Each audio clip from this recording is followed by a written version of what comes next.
जय हिंद दोस्तों। मैं हूं वेदांत और आप समसामयिक विवेचना के इस अंक में आज एक महत्वपूर्ण खबर को लेकर चर्चा में शामिल होंगे। वो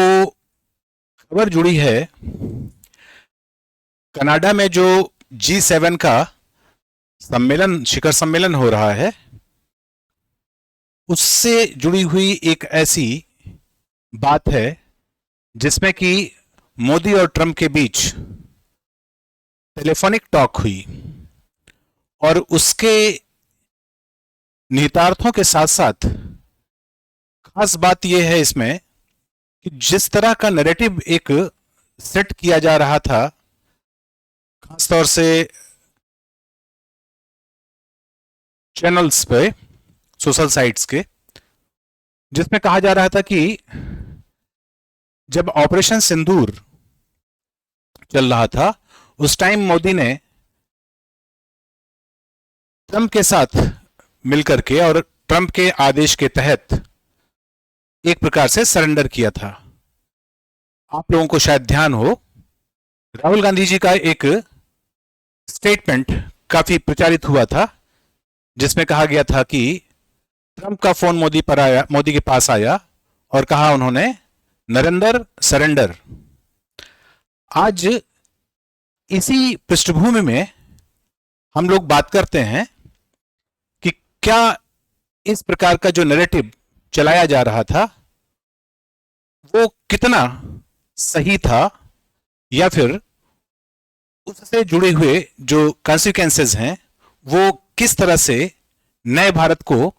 एक अलग पहचान देते हुए नजर आ रहे हैं।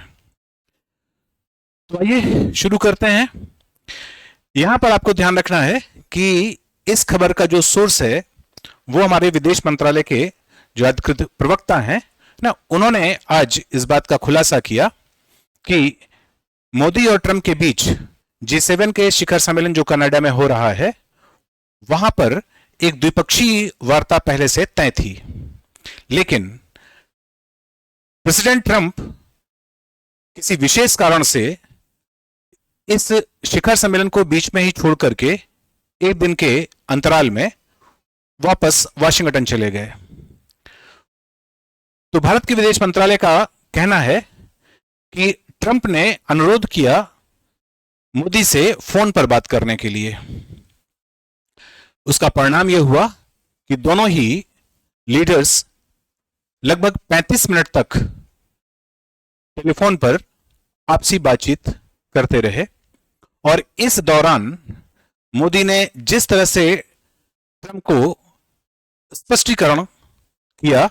वस्तुतः उसी के माध्यम से यह कहा जा सकता है कि जिस प्रकार का नैरेटिव नरेंद्र सरेंडर फैलाया गया था उसके पीछे क्या सच्चाई थी। मोदी ने ट्रंप से बात करते हुए सबसे पहले यह बात कही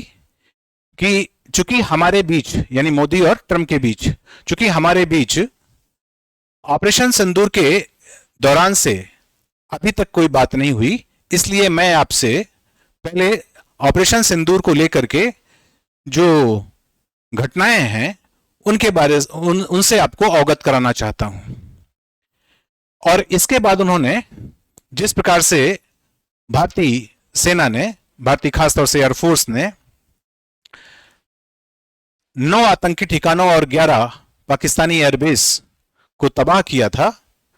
उसको लेकर के उन सूचनाओं से अवगत कराया। इस बात से दोस्तों यह स्पष्ट हो गया कि ऑपरेशन सिंदूर के समय से मोदी और ट्रंप के बीच में कोई भी बातचीत किसी भी स्तर पर नहीं हुई थी। जो भी बातचीत हुई थी वो वास्तव में दोनों पाकिस्तान और भारत की जो सेनाओं के प्रवक्ता हैं उनके बीच ये हुई थी, जिसकी शुरुआत पाकिस्तान ने की थी और उसी के आधार पर जो ऑपरेशन सिंदूर चल रहा था उसे पॉज किया गया था। तो इसका मतलब यह हो गया कि ऑपरेशन सिंदूर के बाद मोदी और ट्रंप के बीच यह पहली बातचीत थी। तो स्वाभाविक है कि जिस प्रकार से ट्रंप प्रचारित कर रहे थे कि उन्होंने भारत और पाकिस्तान के बीच ट्रेड का भय दिखा करके कि कि दोनों के साथ जो ट्रेड है वो यानी व्यापार है उसको कम कर दिया जाएगा या बंद कर दिया जाएगा, इसका भय दिखा करके, और उन्होंने दोनों के बीच यानी भारत और पाकिस्तान के बीच एक संभावित परमाणु युद्ध को रोक दिया। इस प्रकार का जो दावा ट्रंप कर रहे थे, इस टेलीफोनिक टॉक के बाद वो आधारहीन सिद्ध हुई। इसी तरह से भारत में कुछ यूट्यूबर्स इस प्रकार से प्रचार कर रहे थे कि ट्रंप ने 14 बार ये बात दोहराई है अलग अलग मंचों पर कि भारत और पाकिस्तान के बीच न केवल उन्होंने युद्ध विराम करवाया, बल्कि उन्होंने दोनों के बीच वार्ता के लिए मध्यस्थता की भी पेशकश की। इस पर मोदी ने ट्रंप से स्पष्ट रूप से कहा कि भारत और पाकिस्तान के जो द्विपक्षीय संबंध हैं, इनमें किसी भी तीसरे पक्ष की कोई संभावना न थी, न है और न आगे रहेगी। और यह भी स्पष्ट किया कि इस बात को लेकर के भारत में पूरी तरह से राजनीतिक एकता है। इन विषयों के बाद एक जो और आश्चर्यजनक घटना घटी, जो खासतौर से विश्व को विस्मित करने वाली है, कि ट्रंप ने मोदी से यह अनुरोध किया कि जब कनाडा से वो वापस जाने लगे तो क्या वो कुछ समय के लिए वाशिंगटन रुक सकते हैं।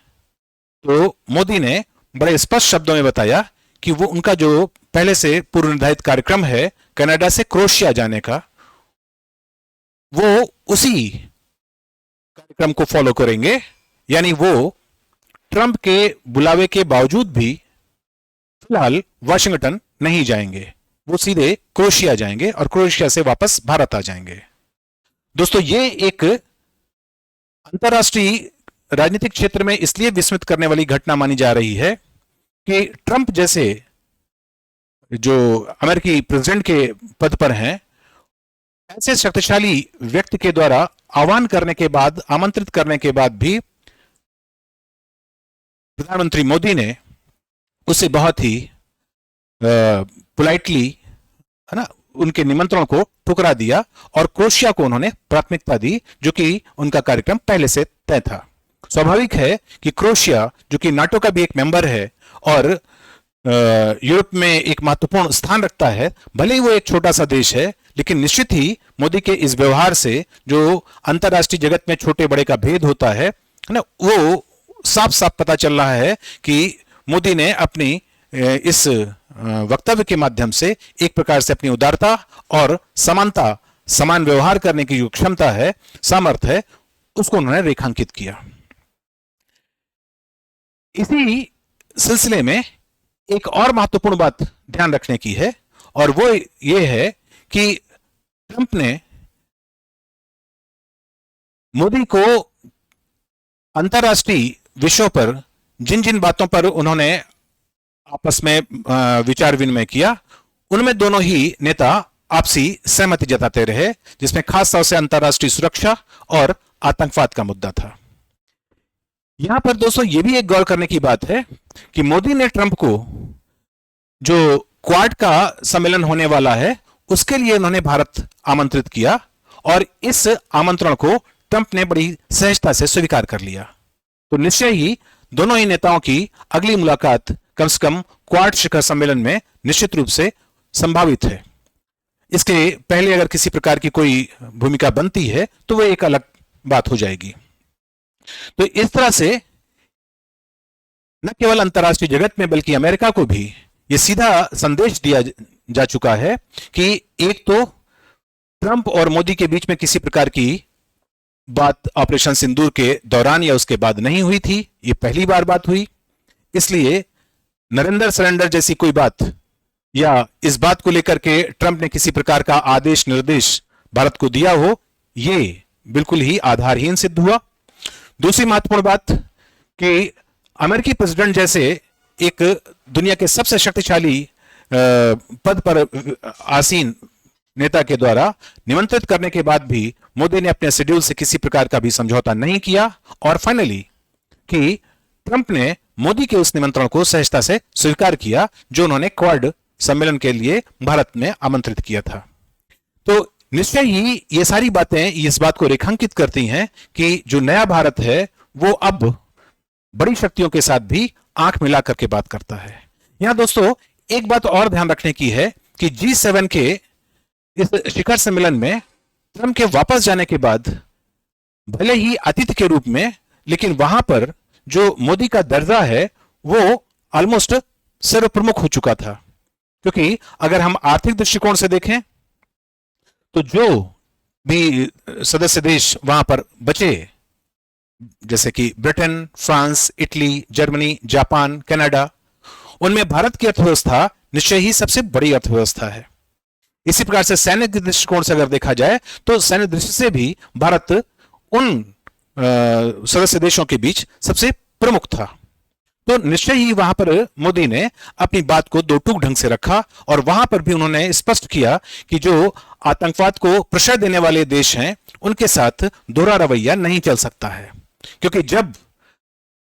बड़ी शक्तियों को लगता है कि उनके द्वारा किसी प्रकार का प्रतिबंध लगाना हो, उनके द्वारा किसी को विवश करना हो अंतर्राष्ट्रीय कूटनीतिक या राजनीतिक क्षेत्र में, तो बड़ी सहजता से हो जाता है। लेकिन पाकिस्तान जैसे, उन्होंने नाम नहीं लिया पाकिस्तान का, लेकिन उनका इशारा बहुत ही स्पष्ट था कि पाकिस्तान जैसे आतंकवाद को प्रश्रय देने वाले देश को अमेरिका जैसे देशों ने IMF में लोन दिलाने का काम किया। तो निश्चित ही इस प्रकार से उनका साफ साफ शब्दों में कहना था कि आतंकवाद को लेकर के डबल स्टैंडर्ड नहीं चलेगा, और इस प्रकार के स्टैंडर्ड ही अभी तक के, इस प्रकार के जो डबल स्टैंडर्ड अपनाए जाते हैं वस्तुतः इन्हीं प्रकार की जो कारनामे हैं उन्हीं का परिणाम यह रहा है कि अंतर्राष्ट्रीय लेवल पर आतंकवाद से लड़ने के लिए एकजुटता नहीं दिखाई देती है। यहां पर ध्यान रखना है आपको कि जो भी G7 के एजेंडे में प्रमुख मुद्दे थे उनमें एक अंतर्राष्ट्रीय शांति और सुरक्षा बहुत महत्वपूर्ण ढंग से रेखांकित किया गया था। तो निश्चित ही उसको सबसे बड़ा थ्रेट उन्होंने आतंकवाद को बताया और उस पर दोहरे मापदंड से बचने की सलाह दी। तो दोस्तों, इस तरह से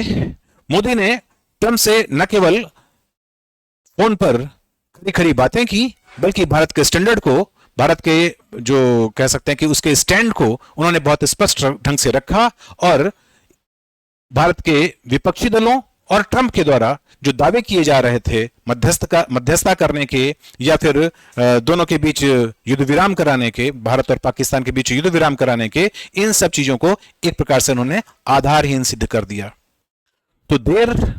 हुई इस प्रकार के नैरेटिव को समाप्त करने में, लेकिन अंततः